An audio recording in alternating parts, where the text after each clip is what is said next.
Hi all, welcome to football arena. World കപ്പിന് വേണ്ടിയുള്ള ഒരുക്കങ്ങൾ ബ്രസീലിയൻ ദേശീയ ടീമിന്റെ പരിശീലകനായ കാർലോ ആഞ്ചലോട്ടി നേരത്തെ ആരംഭിച്ചതാണ്. ഇപ്പോഴും അദ്ദേഹം താരങ്ങളെ നിരീക്ഷിക്കുന്നത് തുടരുകയാണ്. കാർലോ ആഞ്ചലോട്ടിയുടെ മുന്നിലുള്ള ഏറ്റവും വലിയ വെല്ലുവിളി ഏറ്റവും മികച്ച രൂപത്തിലുള്ള ഒരു സ്ക്വാഡ് തിരഞ്ഞെടുക്കുക എന്നുള്ളതാണ്. കാരണം ബ്രസീലിയൻ ടീമിനകത്ത് ഒരുപാട് ഓപ്ഷനുകൾ ഇപ്പോൾ ലഭ്യമാണ്. അതിൽ നിന്ന് ഏതൊക്കെ താരങ്ങളെ തിരഞ്ഞെടുക്കണം എന്നുള്ളത് കൺഫ്യൂഷൻ ഉണ്ടാക്കുന്ന കാര്യമാണ്. ഇതേക്കുറിച്ച് ആഞ്ചലോട്ടിയോട് ഒരു പുതിയ പ്രോഗ്രാമിൽ ചോദിക്കപ്പെട്ടിരുന്നു. അതായത് വേൾഡ് കപ്പ് സ്ക്വാഡ് കണ്ടെത്തിയോ എന്നായിരുന്നു ചോദ്യം.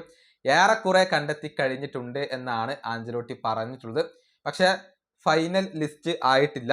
ഇനിയും ചില പൊസിഷനുകളിൽ തീരുമാനമാവേണ്ടതുണ്ട് എന്ന് കൂടി ആഞ്ചലോട്ടി വ്യക്തമാക്കിയിട്ടുണ്ട്. അദ്ദേഹത്തിന്റെ വാക്കുകൾ ഇങ്ങനെയാണ്: സ്ക്വാഡിനെ പൂർണ്ണമായും കണ്ടെത്തിയിട്ടില്ല. ഞാൻ ആദ്യത്തെ പ്രസ് കോൺഫറൻസിൽ പറഞ്ഞ ഒരു കാര്യമുണ്ട്. ഒരുപാട് മികച്ച താരങ്ങളെ ബ്രസീലിന് ലഭ്യമാണ്.